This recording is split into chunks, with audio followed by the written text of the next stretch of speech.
Doktor, mənim ürəyim niyə tez-tez döyünür? Bu sualı əminəm ki, həm kolleqalarım tez-tez eşidir, həm də ki, məni dinləyən izləyicilər də yəqin ki, bu sualı öz həkimlərinə, öz rəfiqələrinə, dostlarına bəzən vermiş olurlar. Doğrudan da qəbula gələn pasiyentlərdə və hətta qohumlarda tez-tez eşidirik ki, ürək döyüntülərimiz çoxdur. Çox olması o deməkdir ki, İnsanın ürəyi bizim normal hesab etdiyimiz 60 ilə 100 arasından daha çox vurur. Yəni 110 vura bilir, 104 vura bilir, 120 dəqiqədə ürək döyünə bilir. Bu əlbəttə ki, bir çox hallarda ciddi narahatçılığa səbəb olur. Həm birincisi insanın özü çox özünü narahat hiss edir, çünki ürək sanki güpbulduyur tez-tez. Digər tərəfdən insanlar düşünür ki, ürəyin belə tez-tez vurursa, ola bilsin ki, hansısa xəstəlikdən xəbər vermək istəyir və yaxud məndə hansısa bir xəstəlik var ki, ürəyim belə tez-tez döyünür.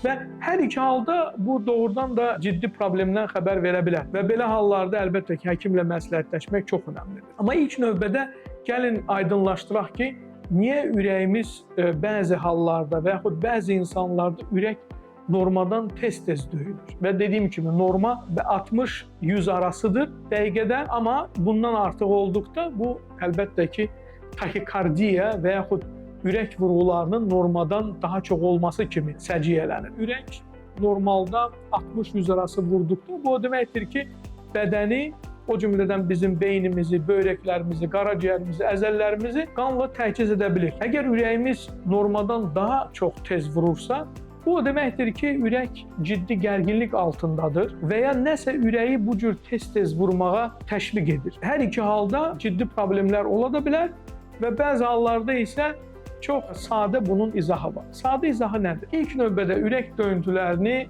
hansı amillər və yaxud hansı faktorlar artırır? Siqaret çəkmə. Siqaret ürək döyüntülərini artırır. Ona görə kim siqaret çəkirsə, ciddi şəkildə tövsiyə olunur ki, siqareti tərk etsinlər və bunun üçün də müvafiq məsləhətlərdən, həkimlərdən öyrənə bilərlər. Həmin məsləhətlər əsasında ya tədricən ya da ki, digər metodlarla siqareti tərk edə bilərlər. Digər tərəfdən alkoqol qəbulu. Alkoqolun özü sanki depressant kimi çıxış etsə də belə, amma ürək döyüntülərini artırmağa qadirdir və bir çox insanlarda ürək döyüntülərini artırır. Ona görə də spirtli içkilərdən uzaq durmaq ciddi şəkildə tövsiyə olunur. Digər amil stressdir.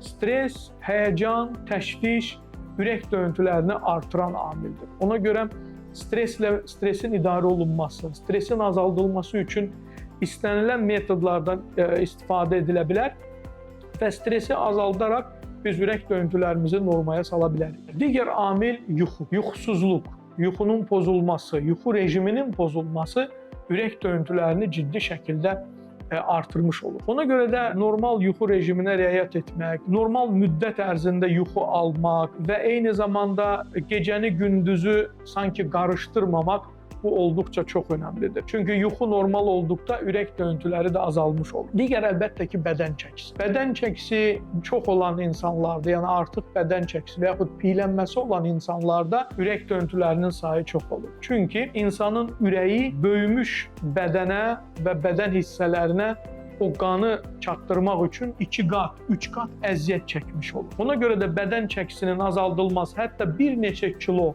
bədən çəkisini azaltmaqla biz ürək döyüntülərinin sayını azalda bilərik. Əlbəttə ki, ürək döyüntüləri öz-özlüyündə o demək deyil ki, xəstəlikdir. Ürək döyüntüləri nəyisə bir reaksiyadır və bu xəbərdar edici bir faktor kimi çıxış edə bilər. Ona görə ürək döyüntüləriniz çoxdursa, mütləq qaydada bu dediyim faktorları aradan qaldırmaq olduqca önəmlidir. Digər tərəfdən ürək döyüntülərinin çox olması başqa xəstəliklərlə də bağlı ola bilər. Misal üçün, əgər insanda qalxanvari vəzin hiperfunksiyası varsa, yəni qalxanvari vəz daha çox qarmon ifraz edirsə, normadan daha çox, bu da ürək döyüntülərinin sayını artıra bilər. Digər tərəfdən, əgər infeksiya varsa, infeksiya, iltihab, istəyir revmatik xəstəliklər, istəyir infeksion xəstəliklər ürək döyüntülərinin sayını artıra bilər. Və əlbəttə ki, qadınlarda xüsusilə çox tez-tez rast gəlinən və yaşlı insanlarda, ahıl insanlarda daha çox rast gəlinən anemiya, yəni qan azlığı. Çünki qan azlığı ürək döyüntülərinin sayını artırmış olur.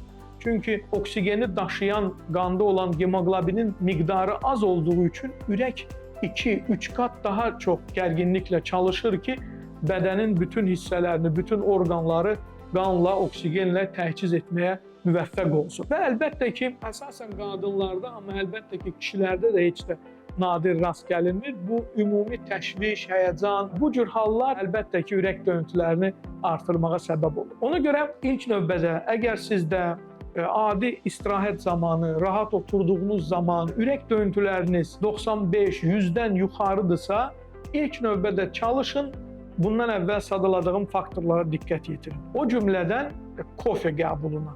Çünki kofe qəbulu da, kafein tərkibli içəcəklərin qəbulu da ürək döyüntülərini əhəmiyyətli dərəcədə artırmış olur. Bu faktorların hamısını nəzərə aldıqda və əgər onların sizdə olmamasına əmin olduqdan sonra əlbəttə ki, həkimlə məsləhətləşmək çox önəmlidir. Çünki dediyim kimi, qalxanvari vəz olsun, anemiya olsun, infeksiya, iltihabi xəstəliklər və yaxud adi həyəcan, təşviş xəstəliyi də ürək döyüntülərinin sayını artırmış olur və həkim müvafiq müayinələr əsasında bunları ya təsdiq, ya da inkar edə bilər və bundan asılı olaraq sizə müvafiq tövsiyələrini və müalicə taktikalarını sizinlə bölüşə bilər. Ona görə sağlam olun, ürəyinizin qayğısına qalın və əgər hər hansı bir suallarınız varsa, mütləq ailə həkiminizlə, kardioloqunuzla, terapevtinizlə məsləhətləşməyi unutmayın.